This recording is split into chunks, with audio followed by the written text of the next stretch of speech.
Hi, my name is Colin Meehan, and today's date is 5/22/2025. As you can see, I've written down right here. All right, so now that we have that out of the way, let's get things rolling. So I chose chapter 15, Carbohydrates of Physiological Significance, for the chapter I wanted to give my final presentation on. I'm a generally healthy individual, and I try to eat clean roughly 80% of the time. I only drink water. I work out about 5 days a week. I try my best to stay away from sugar and processed foods. So I chose this chapter to learn a little bit more about carbohydrates, just out of general curiosity. And this is what I learned. Carbohydrates are all around us. It is estimated carbs make up roughly 70% of grocery stores, and they are obviously a major part of the fast food industry. I know carbs can be a controversial topic, especially with all the diet trends out there. They're super fascinating once you get into the science behind them. I will talk about I will talk about the key roles of carbohydrates in our health, how they're classified, and why they matter in everything from immune function to energy they provide us. First off, carbohydrates are the main source of energy for humans. When you think about carbs, think about glucose, which is basically the fuel our cells run on. Without it, our bodies wouldn't be able to think, move, or even breathe. The crazy part is, carbohydrates aren't just about energy, they also play crucial roles in the structure of cells and how our bodies communicate internally and externally. Now let's go over some key definitions because it helps us understand the bigger picture. So, the term glycobiology is the study of sugars and their roles in health and disease. When we talk about glycome, we're referring to the entire set of sugars in an organism, kind of like a sugar fingerprint. And glycomics is the broader study, like genomics or proteomics, but focus on sugars. These fields help us understand how sugars influence everything from cell recognition to immune responses. Moving on to classification, carbohydrates can be grouped into four main types. Monosaccharides, these are the simplest sugars, like glucose and fructose, which can't be broken down into smaller carbs. They're the building blocks of all other carbs. And then second, we have disaccharides, which are made of two monosaccharides linked together. Some examples are lactose, like milk sugar, maltose, and sucrose, which is table sugar. And then there's oligosaccharides, composed of 3 to 10 monosaccharide units. Interestingly, humans can't digest most of these. And then last but not least, we have polysaccharides. These are huge molecules made of many monosaccharides. Some examples are starch in plants, glycogen in animals, and cellulose in plant cell walls. And then beyond simple classifications, there's also some special types of sugars worth mentioning. So there's glycosides, sugars attached to other molecules via glycosidic bond, like in DNA and RNA. And then there's O versus N, and this just tells us that it's bonded via oxygen or nitrogen. There's also deoxysugars. These are missing an oxygen atom, like deoxyribose in DNA. Also worth mentioning, amino sugars. Sugars with an amino group replacing a hydroxyl group, like glucosamine, which is used in joint supplements and found in bacterial cell walls. Understanding the structure of sugars is also very important. You've probably seen models of straight chains, aka Fisher projections, which I would describe as a drawing out of sugar molecules almost in a similar way as drawing a stick person, but obviously with elements. If you wanted to draw a ring, aka a Hawthorne projection, for glucose, for example, it would be a hexagon with an oxygen connected to the 1 and 5 carbons. And then there are different groups, aka substituents, attached to each carbon, such as H or OH.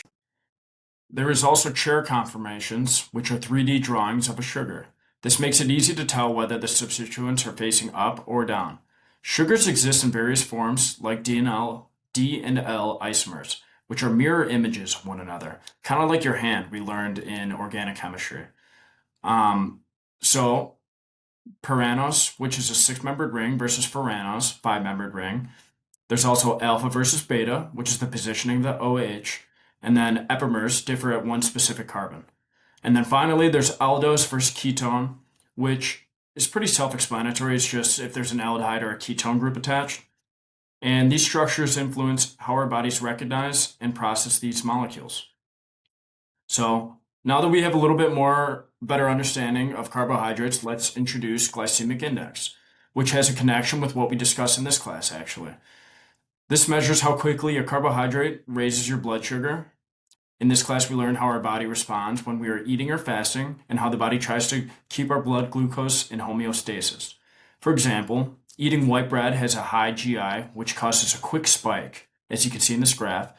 On the other hand, eating whole wheat bread has a lower GI, leading to a more gradual increase. This is incredibly important because managing blood sugar levels is crucial for preventing diseases such as diabetes. So let's talk about the storage and structural function of carbohydrates. Glucose is our primary fuel, as we discussed, and our body stored in many different forms. So plants store it as starch, animals as glycogen, which is a highly branched molecule that can be broken down when energy is needed, which was discussed in this class. We also consume dietary fiber that are non-digestible polysaccharides. A great example of this is cellulose and fibers, and in general, they're very vital for gut health and microbiome support. So I know we talked about carbohydrates in our blood and being stored in our muscles, but they are also in cell membranes. Glycoproteins and glycolipids, which are carbohydrates attached to proteins and lipids, play key roles in cell signaling, immune recognition, and maintaining cell structure.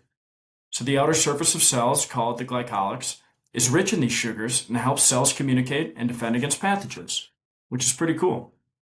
So why does all this matter? Well, carbohydrates influence many health and disease processes. For example, in diabetes, the body's ability to regulate blood sugar is compromised. In cancer, abnormal sugar patterns on cell surfaces can be involved in how cancer cells grow and spread.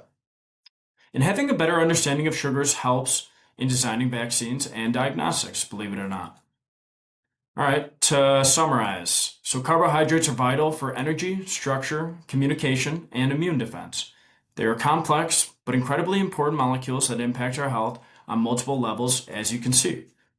Whether it's through their role in cell recognition or their influence of blood sugar, sugars are more than just the stuff in our bread or what you put in your homemade cookies.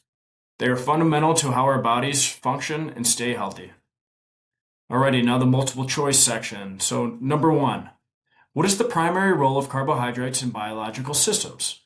Is it A, acting as enzymes, B, storing genetic information, C, providing energy and structural support, or D, synthesizing proteins?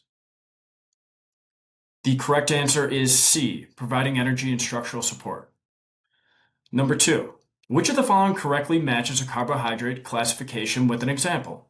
Is it A, monosaccharide lactose, B, disaccharide glucose, C, polysaccharide cellulose, or D, oligosaccharide fructose?